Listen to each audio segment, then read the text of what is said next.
પાદરા તાલુકાના દરાપુરા ગામે મહાકાય મગર દેખાદેતા પાદરા તાલુકાના દરાપુરા ગામે મહાકાય મગર દેખા દેતા ફફડાટ વ્યાપી જવા પામ્યો હતો। ખાસ કરીને વાત કરીએ તો તળાવ વિસ્તારમાં છે તે મગર રહેણાંક વિસ્તારમાં છે તે આવી ચડ્યો હતો, જેને લઈને લોકોમાં ભયનો માહોલ જોવા મળ્યો હતો।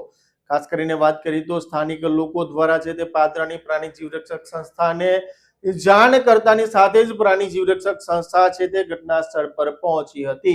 ત્યારે વિશાળ મહાકાય મગરનું છે તે રેસ્ક્યુ છે તે પ્રાણી જીવરક્ષક સંસ્થા દ્વારા જીવના જોખમે કરવામાં આવ્યું હતું। તેઓની ટીમ ઘટના સ્થળ પર મોડી રાત્રે પહોંચી હતી અને આ જે મગર છે તેનું રેસ્ક્યુ કરી લેવામાં આવ્યું હતું। ત્યારબાદ મગરને છે તે પાદરાના વન વિભાગને હવાલો આપવામાં આવ્યો હતો। પરંતુ ક્યાંક ને ક્યાંક વાત કરીએ તો પાદરાના ગ્રામ્ય વિસ્તારમાં પણ મગરની દેખા દેવાની ઘટનાઓ પણ ક્યાંક ને ક્યાંક વધી રહી છે।